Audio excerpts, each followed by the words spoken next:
నిన్న మన భారతదేశ పార్లమెంట్ లో సాక్షాత్ మన హోంమంత్రి గారు భారత రాజ్యాంగాన్ని రాసిన డాక్టర్ బాబాసాహెబ్ అంబేద్కర్ గారిని కించపరుస్తూ మాట్లాడే విధానం మన అందరం చూసిన విషయమే.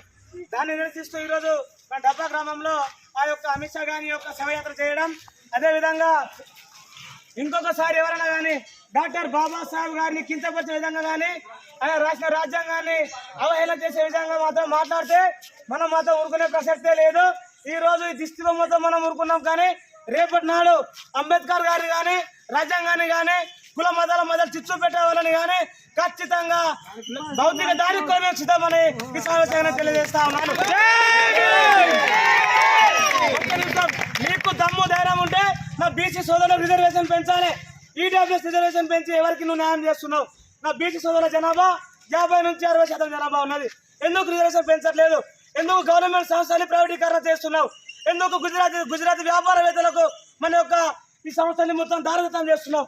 ఒక్కసారి నా సోదరులు కూడా అర్థం చేసుకోవాలి. 75 సంవత్సరాల స్వతంత్ర భారతదేశంలో అప్పు కేవలం 68 లక్షల కోట్లు అయితే ఇప్పుడు 168 లక్షల కోట్ల అప్పు చేస్తున్నారు. ఏ సంస్థలు స్థాపించారు? నాగార్జున సాగర్ ప్రాజెక్టు కట్టిందా? కడెం ప్రాజెక్టు కట్టిందా? విక్రిచాడు కట్టిందా? ఎయిర్పోర్ట్లు కట్టిందా? లేకపోతే పెద్ద పెద్ద పరిశ్రమలు కట్టిందా? ఆ డబ్బు ఎక్కడ పోతున్నది? ట్యాక్సులు పెంచుతున్నాడు, పెట్రోల్ రేట్లు పెంచుతున్నాడు, ఉప్పు పప్పు ప్రతి రేట్లు పెరుగుతున్నాయి.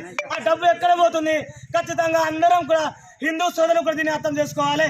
కేవలం ఇది డాక్టర్ బాబాసాహెబ్ అంబేద్కర్ గారే కాదు, యావత్ దేశాన్ని కూడా కించపరిచినట్టు కూడా నేను సమావేశంగా తెలియజేస్తా ఉన్నాను.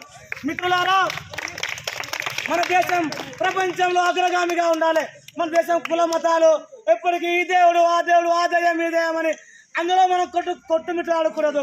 మన దేశం అమెరికాతో పోటీ పడాలి, మన దేశం చైనాతో పోటీ పడాలి, మన దేశం పెద్ద పెద్ద జర్మనీ జపాన్ దేశాలతో పోటీ పడాలి. ఎప్పటిదాకా బంగ్లాదేశ్ ఏం చేస్తున్నది? ఎప్పటిదాకా పాకిస్తాన్ ఏం చేస్తున్నది? ఇది కాదు మనకు కావాల్సింది. అభివృద్ధి కావాలి. పెద్ద పెద్ద పరిశ్రమలు స్థాపించాలి, గవర్నమెంట్ సంస్థలు స్థాపించాలి, రోడ్లు స్థాపించాలి, హాస్పిటల్ స్థాపించాలి. ఇది మనకు కావాల్సింది. దయచేసి మిత్రులారా, అందరూ అర్థం చేసుకోవాలి. మన బీసీ ముఖ్యంగా బీసీలకు విజ్ఞప్తి చేస్తున్నా, ఈ కార్యక్రమం ఒక విజ్ఞప్తి చేస్తున్న మిత్రులారా, ఒక్క విషయం దయచేసి అర్థం చేసుకోండి. మన జనాభా ఎంత, మనకు వచ్చే వాటా ఎంత, మన అసెంబ్లీలో కానీ పార్లమెంట్లో కానీ మన ఎమ్మెల్యేలు ఎంత, మన ఎంపీలు ఎంతమంది, మన మినిస్టర్ ఎంతమంది, మన జనాభా ఎంతమంది, మనకు ఎందుకు వాటా వస్తలేదు? ఆ డబ్బు ఎక్కడ పోతున్నది? 1,08 లక్షల కోట్ల అప్పు డబ్బు ఎక్కడ పోయింది? ఒక్కసారి అర్థం చేసుకోవాలి.